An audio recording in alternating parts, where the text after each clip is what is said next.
আসসালামু আলাইকুম রহমতুল্লাহ। নির্বাচন নিয়ে ইউনূসকে এক প্রকার হুঙ্কার দিলেন বিএনপি। প্রয়োজনে আওয়ামী লীগকেই ডাকা ছাড়া আমি বিএনপির দ্রুত নির্বাচনের কোনো সিনারিও দেখি না। বা আপনি মাঠে অরাজকতা সৃষ্টি করে মাঠে বিশৃঙ্খলা সৃষ্টি করে আবার একটা গণ অভ্যুত্থানের মতো পরিবেশ সৃষ্টি করা ছাড়া, এই সরকারকে চাপে ফেলা ছাড়া বিএনপি নির্বাচন এবছরের ভেতরে পাবে এটার কোনো প্রশ্নই ওঠে না। আমি এশিয়ান টিভিতে টেবিল টকের একজন সাংবাদিক, ইত্তেফাকের সাংবাদিক সাইদুর রহমানের একটা টক শোর শুনেছিলাম, যে টক শোর বিষয় ছিল স্থানীয় না জাতীয় নির্বাচন আগে। এই বিষয়ের উপরে কথা হয়েছিল এবং এই সাংবাদিক সাইদুর রহমান উনি একজন নামকরা সাংবাদিক, দীর্ঘদিন সাংবাদিকতার সাথে জড়িয়ে আছে এবং নির্বাচন নিয়েই প্রায় 10 থেকে 12 বছর উনি নির্বাচন বিটটা নিয়েই হয়তোবা কাজ করেন, আমি যতদূর ওনার সম্পর্কে জানি। তো ওখানে এর আগে আপনি জানেন যে আমাদের মির্জা ফখরুল ইসলাম আলমগীর কিছুদিন আগে ডক্টর মোহাম্মদ ইউনূসের সাথে কথা বলে উনি বলেছেন যে ডিসেম্বরের মধ্যে নির্বাচন হবে। কিন্তু ঘটনা দাঁড়ায়ছে গয়েশ্বর রায় চৌধুরীর গতকালের বক্তব্যটা একেবারে ডক্টর মোহাম্মদ ইউনূসকে হুঙ্কার দেওয়ার মতন, এবং ওর হুঙ্কারের যথেষ্ট কারণ আছে। সেটা আপনারা সাংবাদিক সাইদুর রহমানের বক্তব্য থেকে অনেকটা ক্লিয়ার ধারণা পাবেন। আমি প্রথমে আপনার গয়েশ্বর রায় চৌধুরীর বক্তব্যটা শোনাবো, এরপরে আমি আপনাদেরকে বলবো যে ইত্তেফাকের সাংবাদিক সাইদুর রহমান স্থানীয় আর জাতীয় নির্বাচন নিয়ে কি বলেছে এবং এবছরের ভেতরে যে নির্বাচন হচ্ছে না তার একটা আউটলাইন, গাইডলাইন আপনারা পেয়ে যাবেন। কারণ সার্টেইন কিছু কজ আছে, যে কজগুলোর কারণে আপনার এটা বাংলাদেশে আবারও একটা গণ অভ্যুত্থানের মতো পরিবেশ সৃষ্টি হবে। এর আগে নির্বাচন না দেওয়ার যে সম্ভাবনা বেশি, সেটাও অনেকটা আপনারা ক্লিয়ারলি ধারণা পাবেন। তো গয়েশ্বর রায় চৌধুরী কী বলেছেন: আমার পক্ষ থেকে সরকারের বিনীত অনুরোধ, জনগণকে যেন একটা নির্বাচনের জন্য গুলি না খেয়ে মরতে হয়, গুলি খেয়ে যেন আর না মরতে হয়।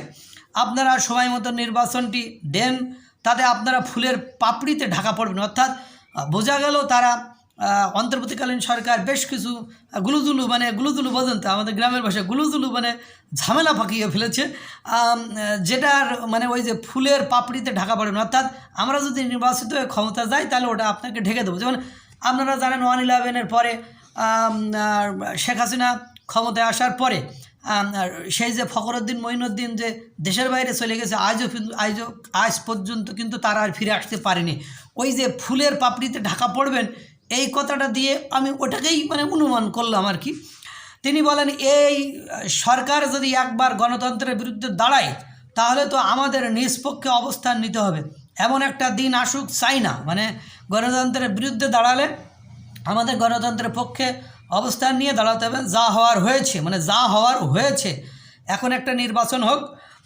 এ কথাগুলো থেকে মনে হচ্ছে এই ডক্টর ইউনূস সরকার গো ধরেছে, নির্বাচন দেবে না এবং বিএনপি তা আদায় করে ছাড়বে, এটা মনে হচ্ছে। এরপরে সাংবাদিক সাইদুর রহমানের কথা আপনাদের কিছুক্ষণ আগে বললাম। উনি টকশোতে বলেছেন যে ইলেকশন কমিশন সীমানা পুনরায় নির্ধারণ কিভাবে করবে সেটা এখনও ঠিক করতে পারেনি, যে জনগণকে গুরুত্ব দেবে নাকি প্রশাসনকে গুরুত্ব দিয়ে সীমানা নির্ধারণ করবে। এটা আপনারা জানেন, সংস্কার কমিটি নতুন দলে নিবন্ধন দেওয়ার ব্যাপারে শিথিল করার, অর্থাৎ নতুন দলের নিবন্ধন দিতে উনি নিষেধ করেছেন, বা সংস্কার কমিটি বলেছেন নতুন দলের নিবন্ধন আর দেওয়ার দরকার নেই, প্রয়োজন নেই। সেক্ষেত্রে আগের সত্য থাকবে না নতুন নিয়ম চলবে, এটা নিয়ে এখনও সংস্কার হয়নি বা এটা নিয়ে এখনও ফুল ঐক্যমত্যে পৌঁছায়নি। এদিকে ছাত্ররা আবার বলছে তারা নতুন দল করবে। ইলেকশন কমিশন কিন্তু এখনও আনুষ্ঠানিকভাবে বলেননি যে 2025 সালের ডিসেম্বরে নির্বাচন হবে। আমি কিন্তু নিজেই সাংবাদিক সাইদুর রহমান বলছে, আমি কিন্তু নিজেই ইলেকশন কমিশনের প্রধানের সাথে কথা বলছি। তিনি আমাকে স্পষ্ট করে বলেছেন, সরকার থেকে আমাদের স্পষ্ট করে বলা হয়নি যে 2025 সালের ডিসেম্বরে নির্বাচন হবে। উনি বলেন, সীমানা নির্ধারণ আইন এবং নতুন নিবন্ধন দেওয়া এই দুই বিষয়ের জন্য সব কিছু আটকে আছে। কথা কি বুঝতে পেরেছেন? সরকার নতুন দলকে সুবিধা দেওয়ার জন্য হয়তোবা এটা এভাবে আটকে রেখেছে। তারা এখনও অফিসিয়ালি মানে নতুন যে ছাত্রদের দল হবে অফিসিয়ালি দল ঘোষণা করেনি। তারা দল ঘোষণা করবে, জেলা পর্যায়ে অফিস লাগবে, তাদের যে কেন্দ্রীয় কমিটি, অনেক কিছু ব্যাপার আছে যেগুলো কমপ্লিট না করা পর্যন্ত ইলেকশন কমিশন গণবিজ্ঞপ্তি জারি করতে পারছে না। এটাই এরপরে আবার জামাতের নিবন্ধন আপনার বাতিল হয়ে আছে, সেটা আজও পর্যন্ত তারা নিবন্ধন ফিরে পায়নি। এখন নতুন যে সংস্কার কমিটির কথা বলা হয়েছে ওটা যে শিথিল করেছে, দেখা যায় ওরাও তাহলে আর যদি ওটাই হয় যে নতুন কোনো দলের আর নিবন্ধন দেওয়া হবে না, তাহলে সেক্ষেত্রে জামাতও বাদ পড়ে যায়। নতুন যে ছাত্ররা দল করবে সেটার উপর ইলেকশন কমিশন বসে আছে, ছাত্রদের জন্য অপেক্ষা করছে মনে হচ্ছে ইলেকশন কমিশনের। এরপরে আপনারা দেখেন কেন যদিও নির্বাচন হয় তাহলে আগামী জুনের আগে নির্বাচন হচ্ছে না, কারণ হওয়ার সম্ভাবনা খুব কম। কারণ নতুন যে ভোটার তালিকা হালনাগাদ হচ্ছে, এই ভোটাররা আর আপনি জানেন নতুন যে রাজনৈতিক দল হবে এদের অধিকাংশ ভোটার ওরা এক্সপেক্ট করতেছে যারা নতুন ভোটার হচ্ছে, যারা যুবক, এরাই হলো আপনার ওদেরকে ভোট দেবে। কিন্তু দুর্ভাগ্য হলো সত্য যে এরা ভোট দেওয়ার জন্য কোয়ালিফাইড হবে আগামী বছর মার্চে, মানে 2026 সালের মার্চের আগে তারা ভোট দিতে পারবে না বা তাদের সেই ইয়েসটা ওখানে যে পৌঁছাবে না। সুতরাং সব কিছু মিলে সাংবাদিক সাইদুর রহমান, গয়েশ্বর রায় চৌধুরীর বিষয়গুলো দিয়ে মনে হলো যে নির্বাচনের পরিবেশটা জলঘোলা হবে এবং সেটা একটা বাংলাদেশের ক্রিটিক্যাল অবস্থার সৃষ্টি হবে।